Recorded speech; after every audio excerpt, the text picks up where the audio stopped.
సత్యవంతుని స్వరము ప్రోగ్రామ్ వస్తుంది కాబట్టి ఫేస్బుక్ ఆన్లైన్లో కూడా ప్రతి వారం కూడా వాక్యం వస్తున్నది. అందరు కూడా ఆన్లైన్లో వినండి. శుభవార్తలు వినని వాళ్ళందరూ కూడా ఫేస్బుక్ ఆన్ చేసి అది వినాలని నేను ప్రభుపేట మనవి చేస్తున్నాను. పోయిన వారము చాలామంది వ్యూయర్స్ ఉన్నారు. ఇలాగూ అందరు కూడా చూసి కొంతమంది మెసేజెస్ పంపమంటున్నారు. కాబట్టి ప్రతి ఒక్కరు కూడా భయంతో, భక్తితో, వణుకుతో, శ్రద్ధతో వాక్యంను విని దేవుని మహిమపరచాలని. నేను పోయిన వారం అంజూరపు చెట్టు సగమే చెప్పాను. నేను తర్వాత ఇంకో సగం చెప్తానని అన్నాను. అంజూరపు చెట్టు ఎవరికి సాదృశ్యం అని చెప్పా? అది పాత నిబంధనలో ఇశ్రాయేలుకు సాదృశ్యం. ద్రాక్ష తోట సంగమునకు సాదృశ్యం. ఈ ద్రాక్ష చెట్టు మరి ఫలింపని ద్రాక్ష చెట్టు ఎందుకు ఫలించలేదు అదంతా మనం నేర్చుకున్నాం. ఇశ్రాయేలీలు పాత నిబంధనలో ద్రాక్ష తోట, ద్రాక్ష వనంగా ఉన్నారు. అయితే వారు కారు ద్రాక్షలు కాసినందుకు దేవుడు వారిని త్రోసివేశాడు. వాళ్ళు ఏం చేశారు? దేవునికి విరోధంగా నిలబడ్డారు. దేవునికి అవిధేయత వల్ల వారి రక్షణ పోగొట్టుకున్నారు. కాబట్టి వారిని ఏం చేశాడు? దేవుడు త్రోసివేశాడు, నరికివేయమన్నాడు. అయితే ద్రాక్ష వనముగా, ద్రాక్ష తోటగా, ద్రాక్ష చెట్టుగా ఇశ్రాయేలును త్రోసివేసిన తర్వాత తానే ద్రాక్షవల్లిగా అయ్యాడు. తీగలుగా ఉండే భాగ్యము ఇశ్రాయేలుకి ఇచ్చాడు. హల్లెలూయా. మీకు ఇంట్రడక్షన్ మళ్ళీ ఇస్తున్నా. దీనికి 7 రకాల అనుభవాలు నేను చెప్పాను కదా. ఒకటి, త్రోవ ప్రక్కన ఉన్న అంజూరపు చెట్టు. రెండోది, ఒంటరిగా ఉన్నది. మూడవది, దూరంగా ఉన్నది.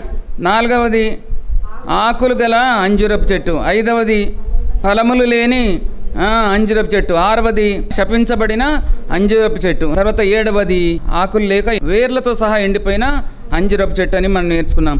కానీ సాయంత్రానికంతా ఎండిపోయిన చెట్టు శిష్యులు ఏమంటున్నారు? బోధకుడా, ఈ చెట్టును చూసారా మీరు శపించిన తర్వాత?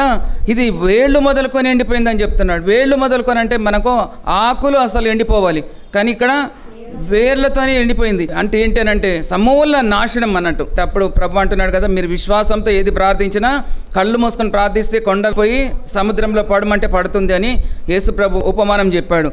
సాయంత్రానికి ఎండిపోయిన చెట్టును యెషయా గ్రంథంలో అంటాడు, యెషయా మొద్దు నుండి చిగురు పడుతుంది, ఎండిపోయిన వేర్లో నుండి అంకురము ఎదిగి ఫలిస్తున్నది. కాబట్టి ఇక్కడ చూస్తే ఇలాంటి నెగ్లెక్ట్ చేయబడ్డది. నెగ్లెక్ట్ అంటే దేవుని చేత శపింపబడ్డది. దేవుడు అసలు శపిస్తాడా? ఆయన ఆశీర్వదించేవాడు. కానీ శపించబడిన అంజూరపు చెట్టును కొన్ని దినాలకు ఏం చేశాడంటే దేవుడు దయగలవాడు, ప్రేమ గలవాడు, కృప గలవాడు, ఎంత పాపినైనా ప్రేమించే దేవుడు. కాబట్టి ఆయన దాన్ని తీసుకొని వచ్చాడు. ఎండిపోయిన అంజూరపు చెట్టును తీసుకొని వచ్చి ఎక్కడ నాటాడు? ద్రాక్ష తోట అనగా సంఘంలో నాటినట్టు ఇక్కడ మనం చూస్తున్నాం. అయితే ఆ సంఘంలో నాటితే ఆ సంఘంలో కూడా అది ఫలించడం లేదు కదా. 3 సంవత్సరంలో వచ్చి చూస్తున్నాడు ఆయన. ప్రతి సంవత్సరం వచ్చి చూస్తుండే. ఎందుకు అని అంటే ప్రత్యేకమైన శ్రద్ధ దాన్ని నిలపాలని. ప్రత్యేకమైన శ్రద్ధ అని అంటే ఆగస్ట్ 15th కానీ, జనవరి 26th కానీ, అక్టోబర్ 2nd కానీ, ఇలాగూ కొన్ని ప్రత్యేకమైన దినాల్లో మన పెద్దలు మినిస్టర్స్ ఏదైనా ఒక చెట్టు నాటాడు అనుకోండి, దాన్ని ఎట్లా చేయాలా? అరే అక్కడ ఈ మినిస్టర్ నాటాడు కాబట్టి అన్నీ ఏమో కానీ ఈ చెట్టు మాత్రం ఎండిపోకూడదు. హల్లెలూయా. ఈ చెట్టు మాత్రం ఎండిపోకూడదు. ఈ చెట్టుకు నువ్వు నీళ్లు తప్పకుండా పోయాలా, ఎరువు తప్పకుండా వేయాలా, ప్రతి దినము దీన్ని చూడాలా నువ్వు ప్రత్యేకంగా. అలాగూ ఆజ్ఞ ఇచ్చిపోయాడంట అంజూరపు చెట్టును చూడమని. అలాగ ఆజ్ఞ ఇచ్చిపోతే అంత శ్రద్ధ వహించి చూసిన, దినము ఎరువేసిన, ప్రతిదినం నీరు పోసిన, అది ఆకులు గుబ్బురుగా ఉన్నాయి కానీ చాలా పచ్చగా ఉన్నది, కానీ దానికి ఫలము లేకుండా అయిపోయింది. కాబట్టి ఆ ఫలం లేని ద్రాక్ష చెట్టు నిన్ను బట్టి ఈ భూమి ఎలా వ్యర్థమైపోవాలి అని చెప్పేసి దాన్ని శపించాడు. అసలు నరికివేయమన్నాడు. కానీ నరికివేయమన్నాడు తోటమాల వచ్చి బతిమలాడినందుకు ఆయన ఏం చేశాడు? దాన్ని ఆపడనట్టు ఆపి 3 సంవత్సరాలు అయిపోయిన తర్వాత ఇంకా 6 నెలలు ఆయన చూస్తున్నాడు అన్నట్టు. చూసిన తర్వాత ఇది ఇంకా ఫలం లేవు అని అక్కడ చూసే వరకు 6 నెలలు అయిపోయింది. ఈ సంవత్సరం కూడా ఉండనిమ్మంటున్నాడు. అంత లోపలే 6 నెలలు అయిపోయింది. తర్వాత యేసు ప్రభు సిల్వకు అప్పగించబడ్డాడు, అక్కడికి వెళ్ళిపోయాడు అన్నట్టు. చూడండి, అంజూరపు ఫలం అంట యేసు ప్రభుకు చాలా ఇష్టం అంట. ఇశ్రాయేలీయులు అంటే దేవునికి చాలా ఇష్టం, కానీ చాలా బాధ పెట్టారు, చాలా దుఃఖ పెట్టారు ఆయనను. ఎందుకు దుఃఖ పెట్టారు అని అంటే ఆయనకు ఎదురు తిరిగారు అన్నట్టు. ఆ ఎదురు తిరిగినందుకు ఏమైపోయింది? ఆయన వాళ్ళని తీసుకొని వచ్చేసి ఈ ద్రాక్ష తోటలో నాటాడు. నాటిన తర్వాత దాని పాపము, దాని శాపము, దానంతా కూడా ఆయన మోస్తున్నాడు. అయితే అంత శ్రద్ధ చూపించిన ఆ ఇశ్రాయేలీయులు ఏం చేశారు? ఈయనను సిలువకు అప్పగించారు. పిలాతు ఏమంటున్నాడు? మీ రాజును నేను చంపివేయడానికి అన్యజనులకు నేను అప్పగించాలా అని అంటే మాకు రాజు లేడు, మాకు కైసరే రాజు అని అంటున్నారు కదా. ఇశ్రాయేల్ కొరకే వచ్చాడు ఆయన. ఆమోస్ ప్రవక్త గ్రంథంలో అంటాడు, నశించిన ఇశ్రాయేల్ వద్దకే నేను వచ్చాను. కనాని స్త్రీతో కూడా అంటున్నాడు ఆయన. ఒక అన్యుని రాజుగా చేసుకొని వారు ఏం చేశారు, యేసును శిలువ మరణానికి అప్పగించినట్టు ఇక్కడ మనం చూస్తున్నాం. అయితే ఎందుకు ఇలాగ శిలువ మరణానికి అప్పగించారని అంటే, ఇశ్రాయేలీలందరూ కూడా సిల్వ అంటే సిల్వ ఎలాగుంటుంది, క్రాస్ అంటే మనము క్రాస్ ఎగ్జామిన్ చేస్తున్నారంటే ఏమన్నమాట, దానికి మన విరోధంగా లేవడం క్రాస్ ఎగ్జామినేషన్ అంటే, లేదా క్రాస్ రోడ్స్ అంటాం మనం. అంటే ఏమైంది, మనం స్ట్రేట్గా పోవడం కాదు, అడ్డంగా రావడం. అంటే ఇశ్రాయేలీలు అడ్డం తిరిగే వాళ్ళు, ఇశ్రాయేలీలు అవిధేయులు. ఇశ్రాయేలీలు ఎలా ఉన్నారని అంటే దేవునికి అడ్డం తిరిగి, ఎందుకు అడ్డం తిరిగాడనంటే అది ఏదేను తోటలోనే అడ్డం తిరిగారు. ఏదేను తోటలో ఏమైంది, దేవుడు అంటున్నాడు, ఆదామా ఆదామా అని పిలిస్తే ఆయన నీ స్వరం విన్నప్పుడు నేను దాగి ఉన్నానని, నేను దాగి ఉన్నానంటే ఎందుకు దాగి ఉన్నావు, నీవు దిగంబడవని నీకు చెప్పిన వారెవరు, నీవు నీ భార్య మాట విని. మనం ఎవరి మాట వింటున్నామంటే దేవుని మాటనే వినాలి. కానీ హవ్వ ఎవరి మాట విన్నది, సాతాను మాట విన్నది. సాతాను మాట విన్నది. మనం ఎవరి మాట వింటున్నాం, భర్త మాట వింటున్నామా, భార్య మాట వింటున్నామా, పిల్లల మాటలు వింటున్నామా, ఫ్రెండ్స్ మాటలు వింటున్నామా, లోకం పోకడ, లోకాచారాలు, లోక సంబంధమైన అన్ని కూడా విని దేవుని మాటను ఏం చేస్తున్నామని అంటే అసలు ఎంత పిలిచినా పలకలేదంట. యాకోబుకు 20 సంవత్సరంలో ఆయన చుట్టూ తిరిగాడంట దేవుడు. 20 సంవత్సరంలో ఆయన ఎంత బిజీగా అయిపోయాడంటే దేవుని స్వరం వినకుండా ఆయన ఆగిపోయాడు అన్నట్టు. ఆయన ఎప్పుడైతే తన లాభం ద్వారా, వాళ్ళ బామర్దుల ద్వారా ఆయన ఎప్పుడైతే మనసు కష్టపడ్డాడో దేవుడు తక్షణం ఆయనతో మాట్లాడాడు. నీవు లేచి బేతెలకు వెళ్ళి ఎక్కడ నూనె పోసావో అక్కడ నీవు వెళ్ళి అక్కడ మందిరం కట్టించమంటున్నాడు అండి. హల్లెలూయా, గట్టిగా హల్లెలూయా. అందుకని ఇక్కడ చూస్తే ఇశ్రాయేల్ అడ్డం తిరిగి ఏం చేశారు, పాపం చేశారు. ఆ పాపం అంతా వాళ్ళు మోయక ఎవరు మోస్తున్నారు, ఇప్పుడు యేసు ప్రభు మోస్తున్నారు. మనం ఒక తప్పు చేస్తున్నాం, అబద్ధం ఆడుతున్నాం, ఆ అబద్ధం ఆయన మీదకి వెళ్తున్నది. మనం అనుకుంటున్నాం నువ్వు రక్షణ తీసుకో. ఎందుకు రక్షణ తీసుకోమంటున్నాం అంటే మన పాపములు మన దగ్గర లేవు. నువ్వు తప్పు చేస్తున్నావు, అది ఆయనకు అప్పగిస్తున్నావు. నువ్వు పాపం చేస్తున్నావు, ఆయన మోస్తున్నాడు. అబద్ధం ఆడుతున్నావు, మోస్తున్నాడు. వ్యభిచారం చేస్తున్నావు, అనుకున్నది జరగడం లేదు. దేవుని ప్రార్థించడం లేదు, దేవుని వాక్యం వినడం లేదు, మందిరానికి రావడం లేదు. అయ్యగారు ప్రొద్దున కోతకాలం పండుగ అని అందరికీ కవర్స్ ఇచ్చాడు. స్పెషల్గా మీరు కానుక ఇవ్వాలి. ఎందుకు ఇవ్వాలి మీరు కానుక అంటే నువ్వు క్లియర్గా చెప్పు వాళ్ళకు. కోతకాలం పండుగ అంటే చాలామందికి తెలియదు. కొంతమంది పాస్టర్లు, కొన్ని సంఘాలే కోతకాలం పండుగ చేసుకోవు. పెద్ద పెద్ద డినామినేషన్స్ చేసుకుంటారు, కానీ ఇండిపెండెంట్ సంఘాలు అవన్నీ కూడా వాళ్ళు చేసుకుంటలేరు. కోతకాలం పండుగ దేవునికి తప్పకుండా మనం కానుక ఇవ్వాలి. ఎందుకు అని అంటే నీవు ఏదైతే నెల జీతమా, లేదా పంట పొలాల్లో కోసిన ధాన్యమా, లేదా నీవు బిజినెస్ చేస్తున్నావా, లేదా ఇండ్లు కిరాయిలు ఉన్నాయా, ఏవేవి చేస్తున్నావో అందులో మొదటి భాగము అనగా దశమ భాగము ఆయనది. అది పాత నిబంధన. దశమ భాగం అంటే నువ్వు 100 రూపాయలు సంపాదిస్తే 10 రూపాయలు దేవునిది. అట్లాగూ మనం కరెక్ట్గా ఇవ్వాలి. తర్వాత ఎందుకు మనం కరెక్ట్గా ఇవ్వాలి, దేవునికి ఎందుకు ఇవ్వాలి అని అంటే మొదటిది ఎందుకు ఇవ్వాలి అని అంటే చూడండి, ఇశ్రాయేలీలు ఐగుప్తీయులు, ఇశ్రాయేలును వాళ్ళు పంపటం లేదు కదా. మోషే ఇశ్రాయేలును విడిపించు అంటే విడిపించలేదు. అయితే ఫరో ఏం చేస్తున్నాడు, వాళ్ళని నిర్బంధిస్తే ఇక ఇదే లాస్ట్ తెగులు, అన్ని తెగులు రప్పించాడు. 10 శ్రమలు వాళ్ళకు వచ్చాయి. అయితే ఆ లాస్ట్ శ్రమ ఏంటంటే ఐగుప్తీలలో ఉన్న మొదటి శిశువు, జ్యేష్ఠ పుత్రుడు, తొలిచూలి సంతానము, పశువులలో ఉన్న తొలిచూలి సంతానము పైన అందరినీ కూడా చంపేశాడు. ఎవరు చంపేశారు, దేవుడే చంపేశాడు. ఇశ్రాయేళ్లకు ఒక్క శవం కూడా లేదు. ఇశ్రాయేల్ అందరూ కూడా సజీవులై ఉన్నారు. అక్కడ శవం లేని ఇల్లు లేదు. వీళ్ళందరూ ఐగుప్తులోనే ఉన్నారు, కానీ ఇశ్రాయేలులో శవం లేదు. వీళ్ళందరూ సంతోషంగా ఉన్నారు, సజీవులుగా ఉన్నారు, వాళ్ళు ఎంతో ఆనందంగా ఉన్నారు. కానీ ఇక్కడ వీళ్ళు ఐగుప్తీయులు ప్రతి ఇంట్లో మొదటి శిశువు చచ్చిపోయి ఉన్నది, ప్రథమ సంతానం చనిపోయి ఉన్నది. నేను వాళ్ళని చంపేశాను, మీరు చనిపోలేదు, కాబట్టి మీ తొలి సంతానము నాకు, మీ మొదటి కానుక నాకు సమర్పించాలని ప్రభువు మాట్లాడుతున్నాడండి. హల్లెలూయా. అది జంతువులలోనే కానీ మనుషులలోనే కానీ తొలి సంతానం అది స్త్రీయే కానీ పురుషుడే కానీ తప్పకుండా దేవునికి సమర్పించాలని అంటే మనం ఏంటి, బలివ్వాలని కాదు. సమూయేలు ఎట్లా సేవకు అప్పగించింది హన్నా, పాలు విడవడం అంటే 2 ఏళ్ల తర్వాత పాలు విడుస్తున్నారు, పాలు మరుస్తున్నారు. తర్వాత మనం అన్నం తినబెడుతున్నాం వాళ్ళకు, వాళ్ళు ఫుడ్ మీదనే ఆధారపడి ఉంటారు. అప్పుడు పాలు విడవగానే ఆమె షిలోహు మందిరానికి తీసుకొని వచ్చింది. ఆ చిన్న బాలుడు మందిరంలో సేవ చేస్తున్నాడు. ఆ చిన్న బాలుని దేవుడు పిలిచాడు, సమూయేలు అని. హల్లెలూయా. వృద్ధుడు ఏలి ఎన్ని సంవత్సరాల నుంచి ఆయన సేవ చేస్తున్నాడు, ఆయనను పిలవలేదు. కానీ ఈ చిన్న బాలుడు, మన పిల్లలను లేపితే వాళ్ళు లేస్తారా? ఆ చిన్నప్పుడు 2 ఏళ్ళ 3 ఏళ్ళ పిల్లలను లేపితే లేస్తారా? కానీ వాడు ఎంత పరిగెత్తుకొని పోయి చిత్తమ్మండి నేనున్నాను అనే ఏలి దగ్గర అంటున్నాడు. అంటే ఏంటి, చిన్నప్పటి నుంచే దేవుని భయము, దేవుని భక్తి ఆయనకున్నది కాబట్టి ఆ సమూయేలు దేవుని స్వరం విన్నాడు, ఆయనను దేవునికి అప్పచెప్పింది. ఈయనను దేవునికి నేను అప్పచెప్తాను, దేవుని సేవకు నేను అర్పిస్తాను, నేను మొక్కుకున్న ప్రతిష్ఠ చేస్తానని ఆమె ఆ 2 సంవత్సరాలు కూడా షిలోహు మందిరానికి రాలే. వచ్చిన 3వ సంవత్సరము ఆ బాబును అక్కడ ఇచ్చేసి వచ్చిన తర్వాత 5 బిడ్డలను ఆమెకి ఇచ్చాడు దేవుడు. చప్పలు కూడా నేను స్తోత్రాలు చెల్లిస్తాను. హల్లెలూయా, హల్లెలూయా. ఎందుకు? నువ్వు ఒక్కంత ఇస్తే దేవుడు 5 అంతలు ఇస్తున్నాడు నీకు. నీవు ఒక్కంత ఇస్తే దేవుడు 10 అంతలు ఇస్తున్నాడు. నీవు ఒక్కంత ఇస్తే 1000 తరముల వరకు నీకు దీవెనలు వస్తున్నాయండి. చూడండి, అందులో ఉన్న ఆశీర్వాదాలు. చేయి ముడుచుకున్నావో అంత దరిద్రం వస్తుంది నీకు. అంజూరపు చెట్టును గురించి ఎప్పుడైతే అడ్డం తిరిగి పాపాలు చేస్తూ వ్యభిచారం అంటే విగ్రహారాధన చేస్తూ 6 దేవతలను వీళ్ళు పూజించారు. ఆ పూజలు చేసినందుకు ఆయన ఎంతో బాధపడ్డాడు. ఆ పాపాలన్నీ కూడా ఆయన మీద వేసుకొని వారి కొరకు సిలువ మోస్తున్నాడు. వారి కొరకు ఆయన సిలువలో బలి అయ్యాడు. మన కొరకు కూడా సిలువలో ఆయన బలి అయ్యాడు. కాబట్టి ఆయన ఆఖరి బొట్టు చిందే వరకు ఆయన మన కొరకు తన అమూల్యమైన రక్తం చిందించాడని ఇక్కడ మనం నేర్చుకుంటున్నాం. చూడండి, ఇంకా అంజూరపు చెట్టు మత్తయి సువార్త 24:32 చదవండి.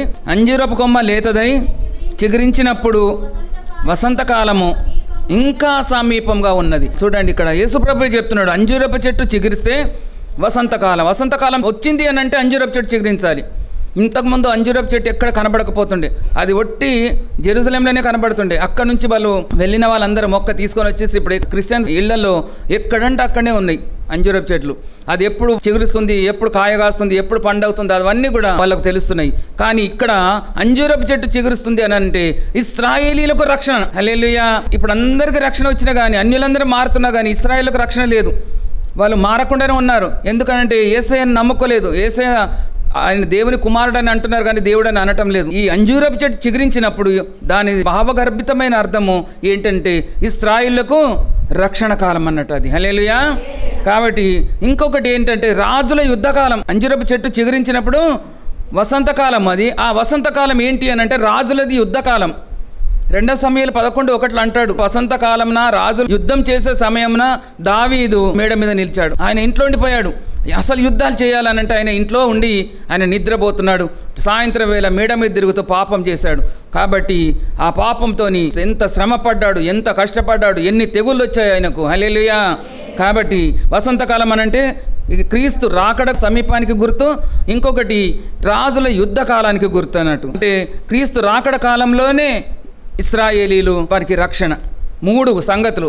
ఇది వసంతకాలం అన్న వరకు యేసుక్రీస్తు రాకడ కాలం, తర్వాత ఇశ్రాయేల్ రక్షణ కాలం అది, తర్వాత యుద్ధ కాలం అది. పరమగీతం 2:13 అంజూరపు కాయలు పక్వమగుచున్నవి, ద్రాక్ష చెట్టు పూత పట్టి వాసనలు ఇచ్చుచున్నవి, నా ప్రియురాల సుందరవతి లెమ్ము రమ్ము.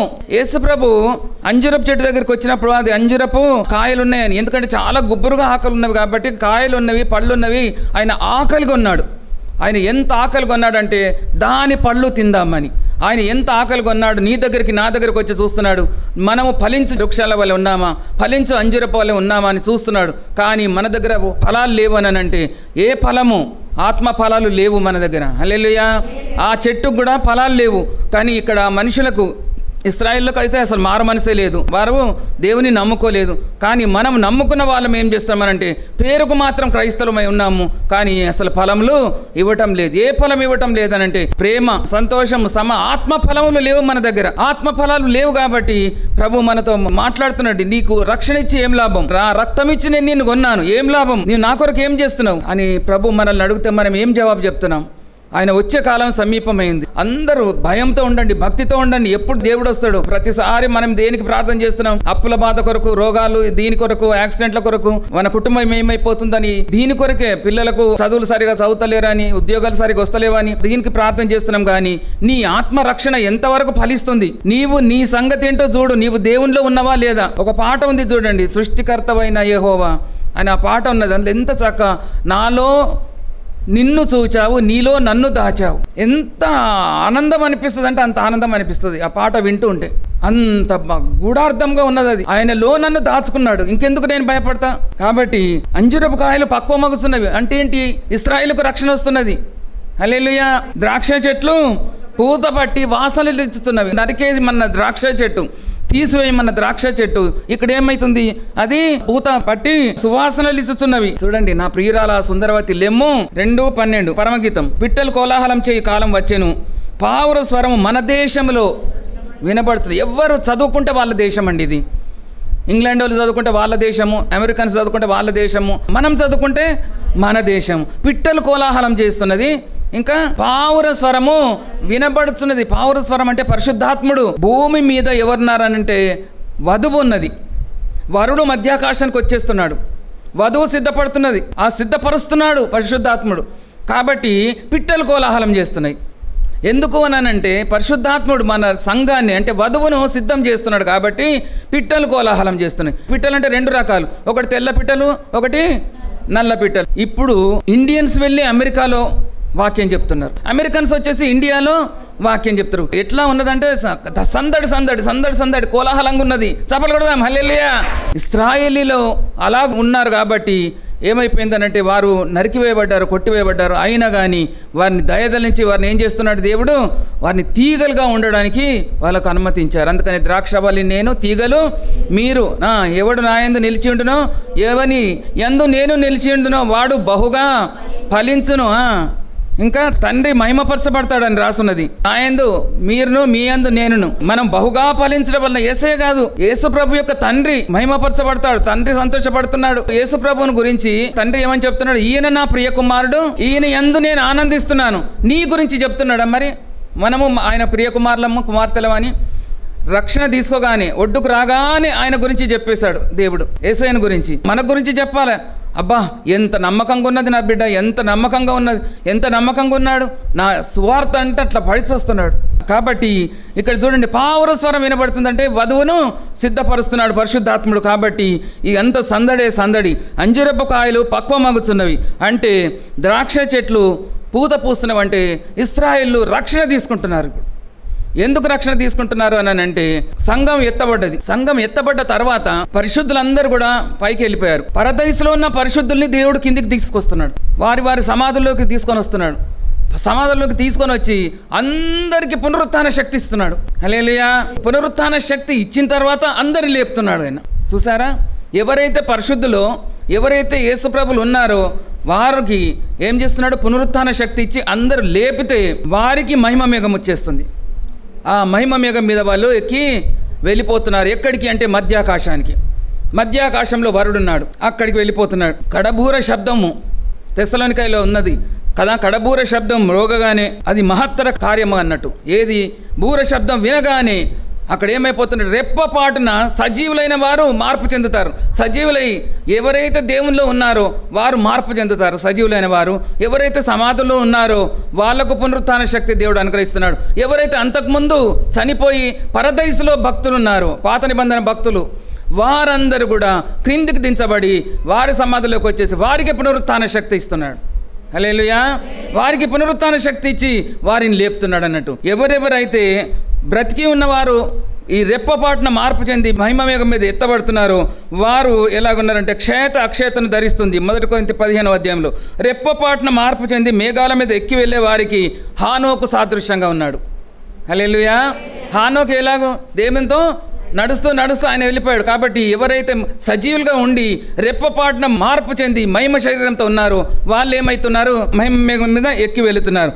క్రీస్తునందుండి మృతులైన మృతులు కదా, వారు ఏం చేస్తున్నారంటే వారికి ఒక మేఘం వచ్చేస్తుంది, వారు వెళ్ళిపోతున్నారు. వాళ్ళు మోషేకు సాదృశ్యంగా ఉన్నారు. ఎప్పుడైతే సజీవులు క్రీస్తునందుండి మృతులైనారో కదా, చనిపోయిన వారు ఎవరైతే యేసుప్రభును నమ్మి రక్షణ తీసుకొని బాప్తిసం పొంది పరిశుద్ధాత్మ పొంది ఇంకా ఆయనలో ఉండి ఎవరైతే చనిపోయారో వారిని ఎప్పుడైతే ప్రభు పునరుత్థాన శక్తితో లేపుతున్నాడో వారు మోషేకు సాదృశ్యంగా ఉన్నారని.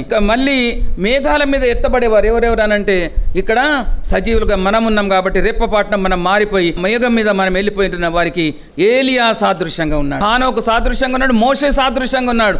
3 రకాలుగా మనం ఎత్తబడతాం. ఒకటి సమాధుల్లో ఉన్నవారు, ఒకటి సజీవులుగా ఉన్నవారు, ఒకరు అంతకంటే ముందు చనిపోయి పరదైసులో ఉన్న పాత నిబంధనల క్రైస్తవులు. కానీ 2 సాక్షులు వస్తారు ప్రకటన గ్రంథం 11వ అధ్యాయంలో. కాలంలో 2 సాక్షులు వస్తే వాళ్ళు ప్రకటిస్తుంటే ఎంతోమంది మారుతారు, కానీ వాళ్ళు 2ని చంపేస్తారు. వాళ్ళు ఎవరు అని అంటే కొంతమంది మోషే అంటారు, కొంతమంది ఏలియా అంటారు.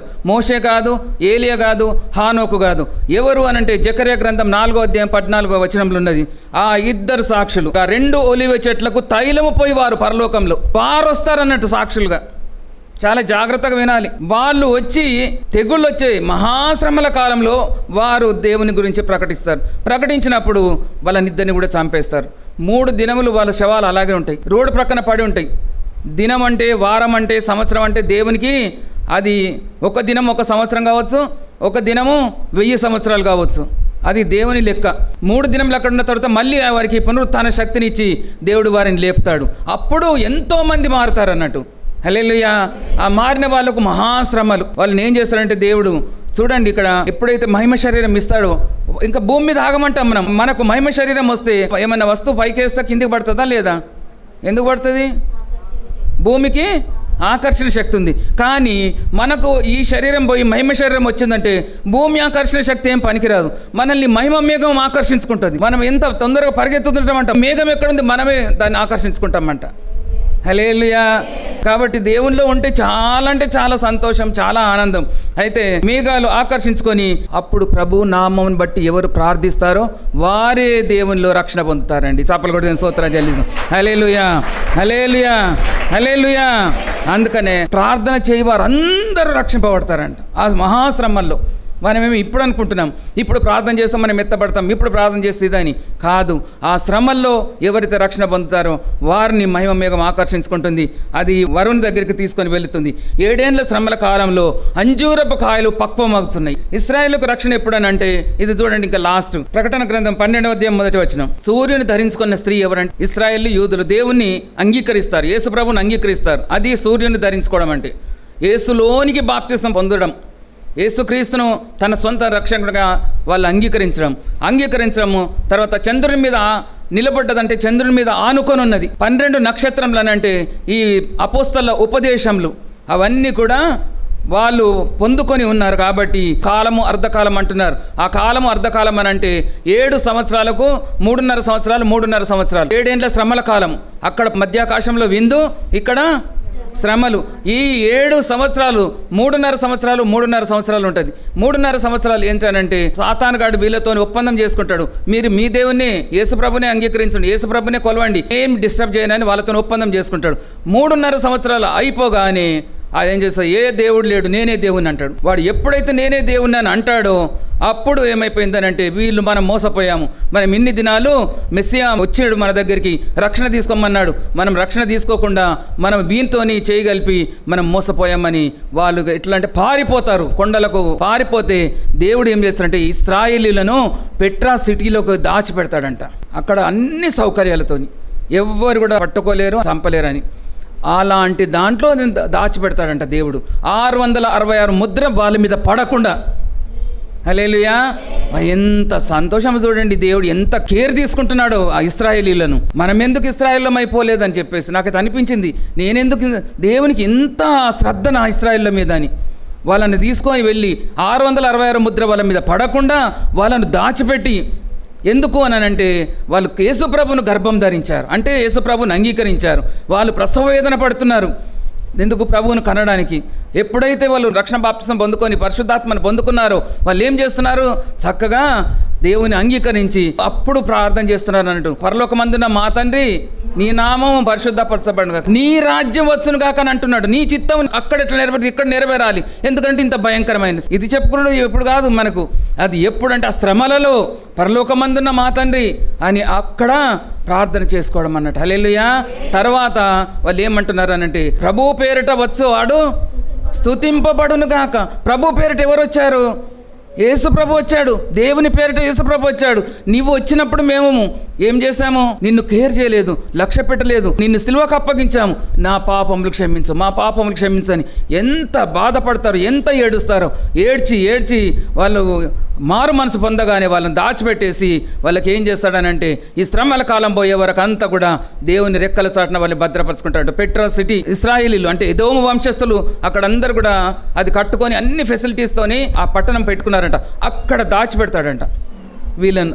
దాచిపెట్టి శ్రమల కాలం అయిపోయిన తర్వాత అప్పుడు వాళ్ళను పైకి తీసుకొని వచ్చేసి అందులో 3.5 సంవత్సరంలో విందు ఎక్కడ మధ్యాకాశంలో 3.5 సంవత్సరంలో ఏం చేస్తాడంటే అప్పుడు గ్రంథాలు తెరవబడతాయి. జీవ గ్రంథంలో నీ పేరుంటే నీవు పరలోక రాజ్యానికి నిత్య పునరుత్థానానికి అప్పుడు దానియేలు 12వ అధ్యాయం 1వ వచనం 2వ వచనాలు అక్కడ నెరవేరుతాయి అన్నట్టు. హల్లెలూయా, గట్టిగా హల్లెలూయా. లాస్ట్ 3.5 సంవత్సరాలు ఇక్కడ మహాశ్రమలు, ఇక్కడ మనం భరించలేని శ్రమలు. ఆ శ్రమల్లో మరణం రాదు, రమ్మంటే కూడా రాదు. కానీ అక్కడ వాళ్ళకి ఏమైందంటే జీవగ్రంథం తెరవబడి నీ పేరు అందులో ఉంటే నీవు జీవ పునరుత్థానానికి, నీ పేరు అక్కడ లేకపోతే నీవు తీర్పు పునరుత్థానానికి, నీకు తీర్పు జరగాలి. తీర్పు లేకుండా మనము వెళ్ళిపోతే ఎంతో ధన్యులము. కానీ తీర్పులోనికి వస్తే అప్పుడు మన క్రియల గ్రంథాలన్నీ తెరవబడతాయి. అప్పుడు నీ క్రియలు ఎలాగున్నవి, నీతి క్రియలా లేదంటే అవినీతి క్రియలా, దుర్మార్గం పనుల, సత్క్రియలా, అవి అందులో కనబడుతుంటాయి అన్నట్టు. హల్లెలూయా, గట్టిగా హల్లెలూయా. అందుకనే సూర్యుని ధరించిన స్త్రీని సాదృశ్యంగా ఈ యూదులను ఇశ్రాయేలును చూపించినట్టు మనం చూస్తున్నాం. ఆ సంఘం యొక్క ఉపదేశాన్ని ఆధారం చేసుకుంది 12 నక్షత్రాలు, అంటే ఇశ్రాయేల్ 12 గోత్రాలకు సాదృశ్యం. ఇశ్రాయేలుకు రక్షణ వచ్చింది, అంజూరపు చెట్టు పరిపక్వం అయిపోయింది. హల్లెలూయా, ఇశ్రాయేలుకు రక్షణ వచ్చేసింది. రక్షణ ఎప్పుడు వచ్చింది అని అంటే మహాశ్రమల్లో రక్షణ వచ్చినట్టు మనం చూస్తున్నాం. హల్లెలూయా. అందుకనే ద్రాక్ష తోటలో అంజూరపు చెట్టు, ప్రపంచమంతా ఒక్కటే కాలం, అంతటా కూడా ద్రాక్ష చెట్టు అంటే సంఘం అంతటికి ఒక్కటవుతుంది. అందులో అంజూరపు చెట్టు, ఇశ్రాయేలు యూదులందరూ కూడా రక్షణ తీసుకొని ఉంటున్నారు. అప్పుడు కాపరి ఒక్కడే అవుతాడు, మంద ఒక్కటవుతున్నదండి. హల్లెలూయా, గట్టిగా హల్లెలూయా. అందుకని నా దేవుడు ఒక్కడే దేవుడు, ఒక్కడే కాపరి. మంద అంతా కూడా 2 మందలు కాదు, ఆ మంద కూడా ఒక్కడి కావాలని అంటున్నాడు. కాబట్టి ఒక్క మంద అవుతుంది, ఒక్క కాపరి ఉంటాడు. దేవుడు దివారాత్రులు మనల్ని కాచి కాపాడుతూ ఆయననే సూర్యునిగా, ఆయన్నే వెలుగుగా, ఆయనే మనకు ఆహారంగా, ఆయన నడుము కట్టి మనకు భోజనము వడ్డిస్తాడు. చూసారా, అలాంటి స్థలంలోకి మనం వెళ్ళడానికి సిద్ధంగా ఉండాలని అంటే మనం కూడా ద్రాక్ష తోటలో అంజూరపు చెట్టు ఫలించలేదు కానీ మనము ఫలిస్తున్నాం. అన్యులమైన మనము, మనకొచ్చిన అదృష్టం, మనకొచ్చిన ఇది దేవుడిచ్చిన ఇది సౌభాగ్యం. కాబట్టి మనం అలాగూ ఫలించి దేవునికి ఇష్టలుగా జీవిస్తాం. దేవుడి వాక్యాన్ని దీవించునుగాక. ఆమేన్. నీ పాస్ వచ్చిన కుమారులను పిల్లలు పెద్దలు అందరూ కూడా దీవించి ఆస్వాదించండి. దేవా, ప్రార్థనతోనూ పాటలతోనూ కీర్తనతోనూ స్తుతి ఆరాధనతోనూ సాక్ష్యాలతోనూ మంచి వర్తమానము నీ దాసులో ఇచ్చినందుకు వందనాలు. నీ బిడ్డలు కూడా నీ సేవను ప్రేమించిన కానుక దేశమాకు మొక్కుబడులు అర్పణ కూడా ఆస్వాదించి దీవించు ప్రభా. తండ్రి, నెలంతా కూడా మాకు తోడయండి, మమ్మల్ని నడిపించండి. ఈ కానుకలు మీ సేవలు వాడుకోండి. ఇష్టమైన అంతలో దయచేయమని, నన్ను మమ్మల్ని అందరూ యోగులుగా చేసి మీరు మహిమ తెచ్చుకోమని ఆస్వాదించి దీవించమని యేసు నామములో అడుగుచున్నాము తండ్రి.